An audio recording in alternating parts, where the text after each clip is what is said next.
आज हम लोग बहुत ही इंटरेस्टिंग, बहुत ही मजेदार टॉपिक लेकर आए हैं हर्ट के बारे में। वही हर्ट जिससे आप जिसकी दिल की बात सुनते हो, जिसके लिए धड़कता है, वही हर्ट जो आज भी यादगार है। क्या आपने सुना है शाहजहां ने अपनी बेगम मुमताज बेगम के लिए एक ताजमहल बनाया है जो आज भी आगरा में वो प्यार की निशानी है। तो आज हम लोग उसी दिल की बात करते हैं जिसका नाम है hurt.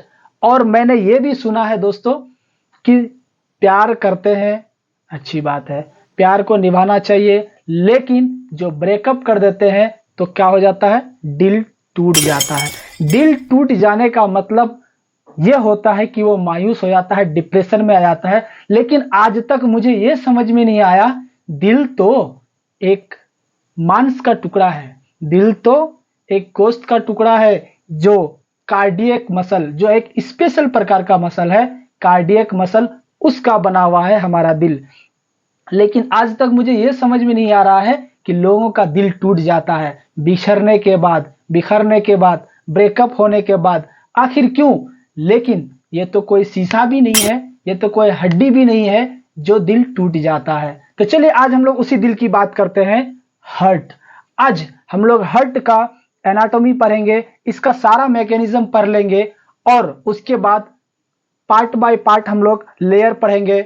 Hurt part of layers of heart, chambers of heart, sound of heart और सर्कुलेशन ऑफ हर्ट।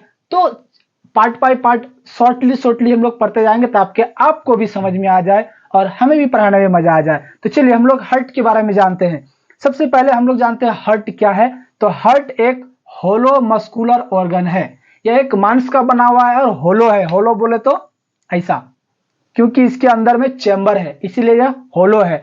और यह कॉनिकल शेप का है। जैसे आप अगर अपने हैंड्स को, अपने पाम को ये फिस्ट बनाते हो तो इसके आकार का होगा कॉनिकल शेप। ये बोले तो अगर इसका शेप बोले तो कॉनिकल शेप मतलब तिकोना आकार का। इसका मेजरमेंट अगर हम देखें तो इसकी लंबाई जो है किसी बुक में 10 सेंटीमीटर है, किसी में 12 सेंटीमीटर है। तो आप अप्रोक्स 10 to 12 सेंटीमीटर ले सकते हैं। और इसका जो वाइड है, चौड़ाई है, वो 8 सेंटीमीटर है और इसकी जो डायमीटर है वो 6 सेंटीमीटर है। और इसका जो वेट है, इसका जो वजन है दिल का, वो 225 ग्राम से 300 ग्राम तक, किसी बुक में 225 ग्राम, किसी में 300 ग्राम। तो अप्रोक्स फीमेल में हर्ट का जो वेट है वो मेल की अपेक्षा कम होता है। तो इसका वेट हम लोग 225 ग्राम से 300 ग्राम तक अप्रोक्स ले सकते हैं। और इसका जो लोकेशन है, ये जो हमारा सेकेंड रिब है, ये सेकेंड रिब में बेस है और एपेक्स जो है हमारा 5th इंटरकोस्टल स्पेस पे है। और हमारा जो हार्ट है ये थोरेसिक कैविटी है या चेस्ट कैविटी है, इसमें स्थित है। कहां से? सेकेंड रिब से। सेकेंड रिब से ये राइट थोड़ा सा है, राइट में थोड़ा सा है और लेफ्ट में ज्यादा है।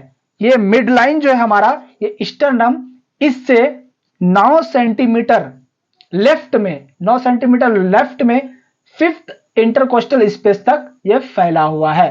तो ये हमारा लोकेशन हो गया, ये शेप एंड साइज हो गया। और अब हम लोग इसकी मेन मुद्दे पे आते हैं, आखिर हार्ट के अंदर क्या क्या है, स्ट्रक्चर के अंदर इसके कंटेंट क्या क्या है। तो सबसे पहले इसका 4 चैम्बर है, जिसको हम लोग right atrium, left atrium, right ventricle और लेफ्ट वेंट्रिकल कहते हैं। इसका कितना चैम्बर है? 4 चैम्बर है। और इसमें 3 लेयर है, जिसको हम लोग बोलते हैं पेरिकार्डियम या इपिकार्डियम। पेरिकार्डियम या इपिकार्डियम। मिडिल लेयर है मायोकार्डियम और इनर मोस्ट लेयर है एंडोकार्डियम। इसको हम लोग ब्रीफली पढ़ेंगे पार्ट बाय पार्ट, जो सिर्फ हम फिगर के बारे में ही बता रहे हैं।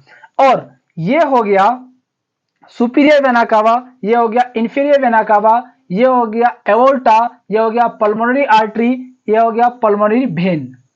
Pulmonary artery, pulmonary vein, literally अगर माना जाए तो आर्टरी प्योर ब्लड को कैरी करता है, प्योर ब्लड, ऑक्सीजनेटेड ब्लड को कैरी करता है। और वेन जो है पल्मोनरी नहीं, सिर्फ वेन। तो when deoxygenated blood, impure blood और यूज्ड ब्लड को कैरी करता है। लेकिन यहाँ एक एक्सेप्शन है, जो पल्मोनरी आर्टरी, पल्मोनरी मतलब लंग्स, पल्मोनरी मतलब लंग्स, तो लंग्स से इसका मैकेनिज्म होगा, एक ले जाएगा और एक लेके आएगा, इसलिए इसका एसोसिएशन वर्ड है पल्मोनरी, मतलब ये लंग से जुड़ा हुआ है, क्योंकि ब्लड भी हमारा प्यूरिफाई होता है, शुद्ध होता है, तो प्यूरिफिकेशन सेंटर जो है हमारा बॉडी का ब्लड, वो है आपका लंग्स, मेनली लंग्स है। तो जैसे ही यहाँ पे लंग्स के पास ब्लड लेके जाएगा, तो कौन लेके जाएगा? पल्मोनरी आर्टरी, और पल्मोनरी वेन वहां से प्यूरिफाई होने के बाद, क्योंकि वेन का काम है डीऑक्सीजनेटेड, लेकिन हमने अभी बताया एक्सेप्शन है, जो वेन ऑक्सीजनेटेड ब्लड को लेके आएगा। अब बात समझ में आते हैं, तो सबसे पहले हम लोग जानते हैं मैकेनिज्म को। आप सबको जान गए इसका पार्ट का स्ट्रक्चर के बारे में।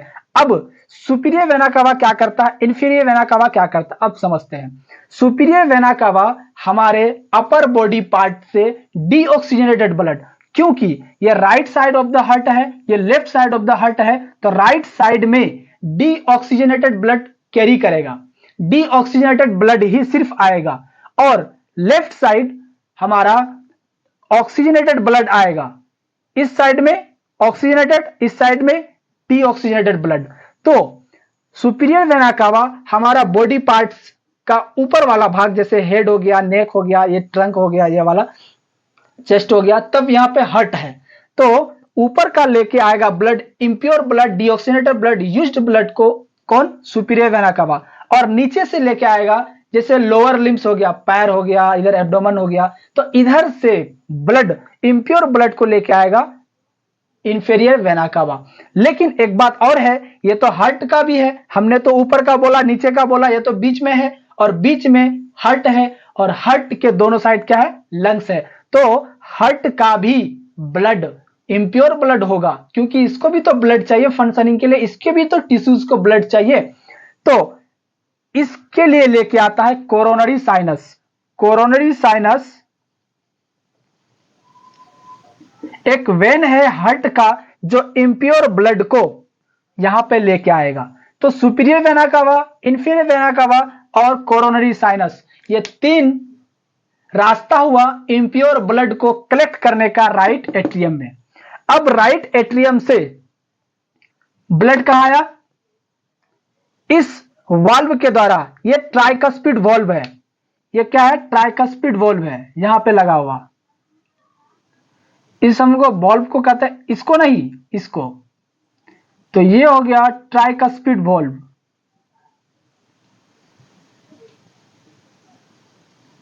ट्राइकस्पिड वाल्व, और इधर हो गया बाइकस्पिड वाल्व। तो बाइकस्पिड वाल्व और ट्राइकस्पिड वाल्व क्या करेगा कि ब्लड को आने के लिए देगा, जाने के लिए नहीं देगा, क्योंकि ये जो आएगा तो इसको रिवर्स में, वाल्व का क्या काम है कि ये ब्लड को रिवर्स में, उल्टा में जाने नहीं देगा। तो अब यहां पे ब्लड आ गया, किसके द्वारा? ट्राइकस्पिड वाल्व के द्वारा। अब यहां से क्या होगा? हार्ट क्या करेगा? कॉन्ट्रैक्ट करेगा। तो कॉन्ट्रैक्ट करने का जो क्रिया है, एक्टिविटी है, वो कंडक्टिव सिस्टम के द्वारा होता है। कंडक्टिव सिस्टम के अंतर्गत SA node, AV node, bundle of His और पुरकिंजे फाइबर होता है। तो जैसे ही एसए नोड से, और ये इलेक्ट्रिकल इंपल्स जनरेट करता है, जैसे ही heart SA node electrical impulse को जनरेट किया, ये हार्ट के द्वारा ये जो है एवी नोड को आएगा, एवी नोड से बंडल ऑफ हिस आएगा, फिर पुरकिंजे फाइबर में आएगा। तो जैसे ही इस पुरकिंजे फाइबर में आएगा, ये कांटेक्ट करेगा। तो हार्ट का मेन काम है ब्लड को पंपिंग करना। तो जैसे ही कांटेक्ट करेगा, तो यहां से ब्लड ये पल्मोनरी ट्रंक द्वारा, पल्मोनरी आर्टरी, ये दोनों तरफ, एक राइट लंग में जाएगा और एक लेफ्ट लंग में जाएगा। ये भी है लेफ्ट पल्मोनरी, ये राइट पल्मोनरी आर्टरी, ये लेफ्ट पल्मोनरी आर्टरी। तो यहां से चल जाएगा लंग्स में प्यूरिफाई होने के लिए। और ये राइट और लेफ्ट, राइट एट्रियम और लेफ्ट एट्रियम जो कनेक्ट है, वो है जिसको हम लोग बोलते हैं क्या? Inter atrial septum. इसके बीच का जो सेप्टम है, इसको हम लोग बोलते हैं इंटर एट्रियल सेप्टम। तो इंटर एट्रियल सेप्टम को सेपरेट करता है, डिवाइड करता है, राइट एट्रियम और लेफ्ट एट्रियम को सेपरेट करता है। उसी तरह से राइट वेंट्रिकल और लेफ्ट वेंट्रिकल को सेपरेट करता है इंटरवेंट्रिकुलर सेप्टम। हाँ, तो अब हम लोग यहां चलते हैं, ब्लड यहां से राइट एट्रियम से इंप्योर ब्लड कहां गया, लेफ्ट एट्रियम में। तो लेफ्ट एट्रियम से जैसे ही कॉन्ट्रैक्ट हुआ तो ब्लड पल्मोनरी ट्रंक द्वारा, पल्मोनरी आर्टरी के द्वारा राइट लंग्स में, इधर राइट लंग्स में, इधर लेफ्ट लंग्स में आ गया। अब ब्लड लेफ्ट लंग में और इधर राइट लंग में क्या हो गया, प्यूरिफाई हो गया, क्योंकि प्यूरिफाई करने के लिए ही ब्लड पंप करके लंग्स में लेके जाता है। तो जैसे ही लंग्स में प्यूरिफाई होता है वहां से कौन लेके आता है, ये पल्मोनरी वेन, ये लेफ्ट पल्मोनरी वेन है और ये राइट पल्मोनरी वेन है। तो दो दो वेन्स आएगा, दो पल्मोनरी दो राइट पल्मोनरी वेन, दो लेफ्ट पल्मोनरी वेन। तो लंग से ब्लड लेके आएगा कहां, लेफ्ट एट्रियम में। तो लेफ्ट एट्रियम में जैसे ही प्योर ब्लड आया, क्योंकि ऑक्सीजनेटेड ब्लड है, प्योर ब्लड है, तो अब यहां पे आ गया लेफ्ट एट्रियम में। जैसे ही लेफ्ट एट्रियम में ब्लड आया, यहां से फिर कॉन्ट्रैक्ट हुआ, फिर ये बाइकस्पिड वॉल्व है, बाइकस्पिड को हम लोग मिट्राल वॉल्व भी कहते हैं। इस वॉल्व के द्वारा ब्लड आ गया लेफ्ट वेंट्रिकल में।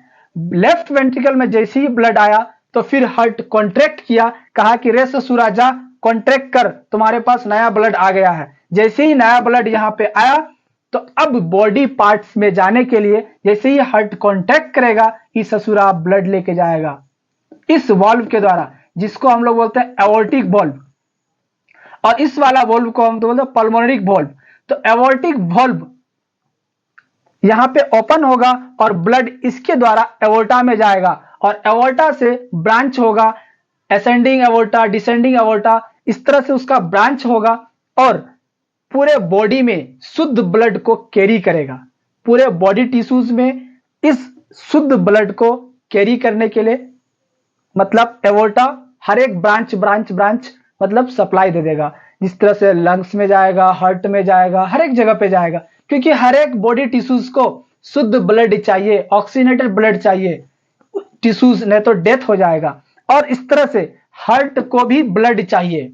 तो हार्ट के लिए मैंने यहां पे लिखा था कि इम्प्योर ब्लड को कौन कैरी करेगा, कोरोनरी साइनस, और प्योर ब्लड को कौन कैरी करेगा, coronary artery. Coronary artery, coronary artery जो है हार्ट को प्योर ब्लड देगा, और इम्प्योर ब्लड कौन लेके गया था, कोरोनरी साइनस। तो दो बहुत ही वाइटल क्वेश्चंस है। और दोस्तों आप लोगों के लिए मैं एक और बात कहना चाहता हूं, अगर आप नॉरसेट, दिल्ली एम्स और डिफरेंट टाइप्स के अगर कॉम्पिटिटिव एग्जाम्स की तैयारी कर रहे हैं तो हमारे चैनल को सब्सक्राइब कर दें, ताकि और बेल आइकन को भी क्लिक कर दें, ताकि आने वाली हर वीडियोस आप तक पहुंच सके। और बहुत ही इजी वे में, बहुत ही आसान भाषा में सिर्फ पढ़ाऊंगा और ऑब्जेक्टिव की तैयारी भी कराऊंगा।